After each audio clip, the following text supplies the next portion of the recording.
CBSE board से आगे ICSE board, इनसे आगे इंटरनेशनल, ये वो पता नहीं कौन-कौन से बोर्ड आ गए। इन बोर्ड्स में अगर बच्चा जाता है तो माना जाता है कि हमारा बच्चा तो बहुत महान है और पेरेंट्स बहुत पैसे वाले हैं, वो ही समाज में आगे जा सकते हैं। तो भैया स्टेटस सिंबल उनके लिए तो सही है जो बहुत पैसे वाले हैं। इसमें सलट जाते हैं मध्यम वर्गीय परिवार के बच्चे और उनके पेरेंट्स, वो आगे कुछ नहीं बन पाते क्योंकि उनके पास पैसा ही नहीं है। वो बड़े लोग तो बिज़नेस करेंगे, उनका काम हो जाएगा।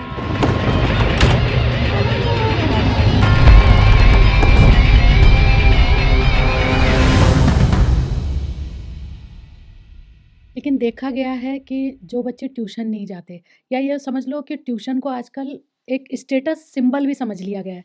और जब हम स्टेटस सिंबल की बात कर रहे हैं तो सबसे बड़ा मुद्दा है हिंदी मीडियम और इंग्लिश मीडियम का। इस बारे में आप क्या कहना चाहेंगे? ये तो सच्चाई है, स्टेटस सिंबल बन गया है, जभी तो सब हो रहा है। आप हिंदी इंग्लिश मीडियम की बात कर रही हैं, ये तो गया ज़माना। अब तो इस देश में धीरे-धीरे हिंदी मीडियम खत्म होते ही चले गए हैं। इसका नुकसान ये हुआ है कि मजबूरन स्कूल वालों को इंग्लिश मीडियम करने पड़े, क्योंकि कोई हिंदी मीडियम में आना ही नहीं चाहता। नर्सरी क्लास में तो एडमिशन ही लगभग बंद से हो गए हैं, जबकि बच्चे को ना हिंदी ढंग से आ रही है, ना इंग्लिश ढंग से आ रही है, क्योंकि पेरेंट्स लगे पड़े हैं कि बच्चों को कैसे भी इंग्लिश आ जाए। वो अपनी भाषा को भी ढंग से नहीं सीख पा रहा और इंग्लिश को भी नहीं सीख पा रहा, जबकि हकीकत ये है कि पेरेंट्स भी अगर गुस्से में आते हैं और गाली-गलौज करते हैं, तो हिंदी में करते हैं। इंग्लिश में कोई गाली-गलौज भी करे, तो उसको ऑथेंटिक मान लिया जाता है। ऐसी स्थिति में बच्चा बिल्कुल डैमेज हो गया, सीख नहीं पा रहा है और बड़े-बड़े स्कूल्स में भी सिर्फ़ ये ध्यान रखा जा रहा है कि वो इंग्लिश कितनी अच्छी बोलता है, बेस उसका बिल्कुल कमज़ोर है। तो मैं आपसे यही कहूँगा कि हकीकत बिल्कुल अलग है और इससे आगे की बात अगर मैं आपको बताऊँ, तो बात हिंदी और इंग्लिश तक नहीं रह गई है। अब तो स्टेट बोर्ड से आगे सीबीएसई बोर्ड, सीबीएसई बोर्ड से आगे आईसीएसई बोर्ड, इनसे आगे इंटरनेशनल, ये वो पता नहीं कौन-कौन से बोर्ड आ गए। इन बोर्ड्स में अगर बच्चा जाता है, तो माना जाता है कि हमारा बच्चा तो बहुत महान है और पेरेंट्स बहुत पैसे वाले हैं, वो ही समाज में आगे जा सकते हैं। तो भैया स्टेटस सिंबल उनके लिए तो सही है जो बहुत पैसे वाले हैं। इसमें सलट जाते हैं मध्यम वर्गीय परिवार के बच्चे और उनके पेरेंट्स, वो आगे कुछ नहीं बन पाते क्योंकि उनके पास पैसा ही नहीं है। वो बड़े लोग तो बिज़नेस करेंगे, उनका काम हो जाएगा।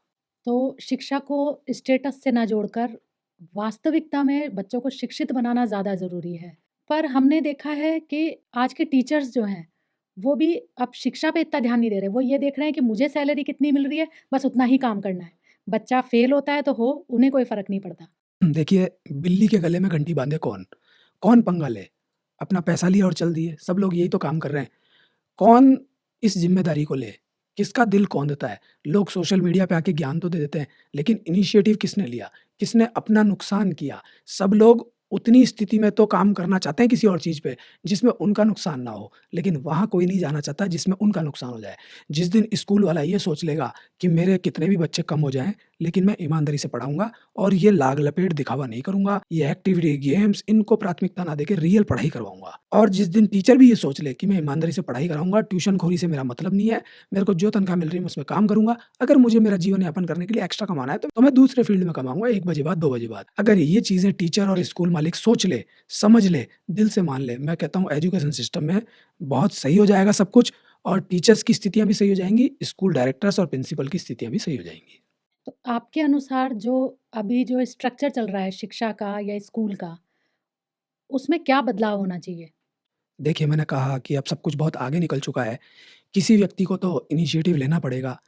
अगर मैं इनिशिएटिव लेता हूँ खुद, तो मेरा कितने लोग सपोर्ट करेंगे? इसलिए नहीं करेंगे क्योंकि उनकी दाल-रोटी चली जाती है। मैं कहता हूँ दाल-रोटी नहीं, उनका सब कुछ चला जाता है, क्योंकि वो दाल-रोटी के लिए तो काम भी नहीं कर रहे। मैंने फ़िल्में बनाई एजुकेशन पे कि एजुकेशन में ये अच्छा होना चाहिए, लेकिन उन फ़िल्मों को ताली बजा कर के एप्रिशिएट किया। खूब बोला कैमरों के आगे टीचर्स ने कि वाह! क्या चीज़ बनाई है। सब कुछ किया, सबने पसंद किया, बच्चों ने भी किया, लेकिन फिर उसके ऊपर काम कितना हुआ? किसने सपोर्ट किया, किसने सहयोग किया और किसने उसको सही विचारधारा में ला कर के काम करने की स्थिति बनाई। सिर्फ़ बातें होती हैं, कुछ होता नहीं है। ये तो हर व्यक्ति को अपने लेवल पे करना चाहिए और पूरी चीज़ कभी सही नहीं होती। बूँद सही होती है तो समुद्र सही होता है। छोटे-छोटे पॉकेट्स में सही किया जा सकता है। अगर मेरी बातें सुन के कोई एक टीचर सही होता है, कोई एक स्कूल डायरेक्टर सही होता है, तो बात बन जाएगी। तो छोटे पॉकेट्स में काम किया जाए, एकदम से ये ना सोचा जाए कि पूरे देश का एजुकेशन सिस्टम सही हो जाएगा। वैसे समाज में कई ऐसे टीचर्स हैं जो आज भी अपनी वैल्यूज़ पे काम कर रहे हैं और बहुत बड़े-बड़े नाम भी हैं, आपने भी सुने होंगे। उसके बाद भी बदलाव नहीं आ पा रहा है, इसका क्या कारण है? देखिए, आपने बिल्कुल सही कहा। मैंने भी बहुत नाम सुने हैं और उनको देखा भी, एप्रिशिएट भी किया है। ठीक वही बात हो गई पॉकेट वाली। अंदर-अंदर बहुत टैलेंटेड लोग तैयार हो रहे हैं। ऐसे लोग अपने विद्यार्थियों को तैयार करते हैं और होते रहेंगे। तो जैसा गुरु वैसा चेला। ऐसे टीचर्स समाज में छोटे-छोटे पॉकेट्स में बच्चे तैयार कर रहे हैं। चाहे स्पोर्ट्स टीचर हो, चाहे वो किसी गेम से संबंधित हो, देश के लिए खेलने की बात हो या स्कूल्स की बात हो या सरकारी एग्ज़ाम्स की बात हो, ऐसे टीचर्स मौजूद हैं। लेकिन कोई भी चीज़ पूरी तरीके से सही नहीं हो सकती। एक फ़िल्म आप देखने गए हैं, तो फ़िल्म में ज़रूरी नहीं है कि सारे सीन्स आपको पसंद आएँ। मैं कहता हूँ कि जो टीचर्स काम कर रहे हैं, उनकी संख्या बढ़े धीरे-धीरे। जैसे नाटक करने वालों की संख्या बढ़ चुकी है, बेईमानी करने वाले, भ्रष्टाचार करने वाले बढ़ चुके हैं। ऐसे उन टीचर्स की जिनकी बात आपने की, उनकी संख्या अगर बढ़ जाए, तो फिर बात बन जाए। तो उनकी संख्या बढ़ाने के लिए ही मैं भी प्रयास करता हूँ, अपनी बात रखता हूँ। कोई माने नहीं माने, ये उसकी अथॉरिटी है। ऐसे टीचर्स को आगे बढ़ाने के लिए सरकार का क्या योगदान होना चाहिए? देखिए, सरकार में भी लोग ही बैठे हुए हैं। सरकार कोशिश तो करती है, लेकिन उसका क्रियान्वयन नहीं होता। किसी भी तरह का एजुकेशन सिस्टम आता है, उसमें बहुत अच्छी बातें भी होती हैं, लेकिन वो लागू ही नहीं होता। जब वो ढंग से लागू नहीं हो रहा, तो फिर बात ही खत्म हो गई। आपने किसी व्यक्ति को सिखा दिया कि गियर ऐसे लगाना, क्लच ऐसे दबाना, ब्रेक ऐसे लगाना, स्टीयरिंग ये है, चाबी ऐसे घुमाना। वो ट्रैक पे जाता ही नहीं है, वो रोड पे जाता ही नहीं है, तो कैसे वो चीज़ क्रियान्वयन में आएगी? कैसे पता चलेगा कि इसमें त्रुटियाँ हैं या क्या है? क्रियान्वयन में आता भी है, तो अपने हिसाब से उसको लगाते हैं। उसमें भी वो अपना ही फ़ायदा चाहते हैं। तो सरकार क्या करेगी? सरकार में बैठे लोग भी तो सही होने चाहिए ना। जो टीचर्स आपने बताए, जो तगड़े हैं, ईमानदार हैं, सच्चे हैं, उनका स्टूडेंट अगर नेता बने, तो वो स्टूडेंट ऐसा काम करेगा, लेकिन वो भी छोटे-छोटे पॉकेट में कर सकता है। तो चीज़ें गड़बड़ की तरफ ज़्यादा हैं, लेकिन फिर भी सही, अच्छी और ईमानदार चीज़ें बची रहेंगी, लेकिन छोटी-छोटी जगह पे। मतलब उम्मीदें तो अभी भी कायम हैं। आप पूरे की उम्मीद ना करें, आप छोटे-छोटे पॉकेट में ही आनंद लें। जैसे मैं आपसे बात कर रहा हूँ, तो आपकी ज़िंदगी आनंदमयी बनाएँ। जिस वीडियो में मैं आध्यात्मिक बात करता हूँ या आनंद की बात करता हूँ, प्रेम की बात करता हूँ, तो मैं ये नहीं कह रहा कि सब लोगों में आ जाएगा। सब लोगों में आ सकता है, लेकिन जो कैच करता है, उसी में आता है। तो आप छोटे पॉकेट की बात करें, एकदम से सब कुछ सही हो जाएगा, ऐसा नहीं है। आपने कहा छोटे-छोटे पॉकेट्स में काम करना चाहिए, पर जो काम करना चाह रहा है, उसको समाज की तरफ से सपोर्ट नहीं मिलता है या हमारी व्यवस्था ऐसी बन गई है, तो उनके लिए आप क्या संदेश देना चाहेंगे?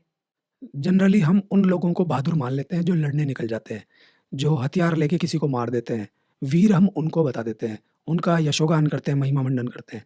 मैं ये नहीं कह रहा कि मैं वीर हूँ, लेकिन मैंने भी तो हिम्मत की ना। मैं सारी वो बातें बोल रहा हूँ और तगड़े तरीके से बोल रहा हूँ, बिल्कुल भी इसमें चाशनी तक नहीं लगा रहा दिखावे की, सच को वैसा की वैसा रख रहा हूँ, इसलिए विरोध भी होता है। बावजूद इसके लोग पसंद नहीं कर रहे, लेकिन मैंने ठाना ना, तो लोग जब ठानेंगे, लोग जब समझेंगे, जब अपने फ़ायदे को साइड में रखेंगे, तो जीवन आगे बढ़ेगा। तो छोटे पॉकेट्स में ही होगा। मेरे जैसे बहुत लोग हैं काम करने वाले, कर रहे हैं, उनको देखें, उनको समझें। गुंडों को भी तो एडमायर करते हैं, आतंकवादी की बात भी तो सुनते हैं, नेताओं के साथ पार्टियाँ भी तो बना लेते हैं, गली मोहल्लों में बदमाशी करने के लिए निकल जाते हैं। तो जब इस तरह के समूह लोग बना लेते हैं, उनसे इंस्पायर हो जाते हैं, उनके पीछे घुस जाते हैं, तो हम जैसे लोगों के पास भी कुछ लोग आते हैं। तो समाज में कैसे होगा, कहीं कैसे होगा, कहीं नहीं होगा। हमारा प्रयास है, करते रहेंगे, रिज़ल्ट जो भी आए, रिज़ल्ट की परवाह नहीं है। ये निरंतर चलने वाला प्रोसेस है। जो गड़बड़ी हुई है, वो भी धीरे-धीरे होती है, सही भी धीरे-धीरे होगा, फिर गड़बड़ होगा, ये चलता रहेगा। हम इस अस्तित्व में अपना क्या असर छोड़ के जा रहे हैं, वो महत्वपूर्ण है।